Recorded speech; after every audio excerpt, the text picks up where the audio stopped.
టీ18 news మన channel మరణిస్తాం. ఎడతెరిపి లేకుండా కురుస్తున్న భారీ వర్షాలు సింగరేణి సంస్థలో బొగ్గు ఉత్పత్తిపై తీవ్ర ప్రభావం చూపుతున్నాయి.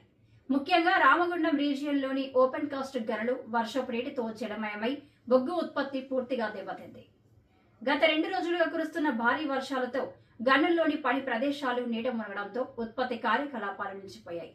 ప్రాజెక్టులోని అంతర్గత రహదారులు బురదమయంగా మారడంతో భారీ డంపర్లు, ఇతర యంత్రాలు యార్డులకే పరిమితమయ్యాయి. వర్షాల ప్రభావంతో రామగుండం రీజియన్లో రోజుకు సుమారు 40,000 టన్నుల బొగ్గు ఉత్పత్తి నిలిచిపోయినట్లు సమాచారం. దీంతో 2 రోజుల్లో దాదాపు 80,000 టన్నుల బొగ్గు ఉత్పత్తికి అంతరాయం ఏర్పడినట్టు తెలుస్తోంది. మరోవైపు గనుల్లో నిలిచిన వరద నీటిని బయటకు పంపించేందుకు, యంత్రాలు నీటిలో చిక్కుకోకుండా ఉండేందుకు సింగరేణి అధికారులు ప్రత్యేక చర్యలు చేపడుతున్నారు. అయితే వర్షాలు తగ్గి పరిస్థితులు సాధారణ స్థితికి చేరితేనే ఓపెన్ కాస్ట్ గనుల్లో బొగ్గు ఉత్పత్తి తిరిగి ప్రారంభమయ్యే అవకాశం ఉందని అధికారులు భావిస్తున్నారు.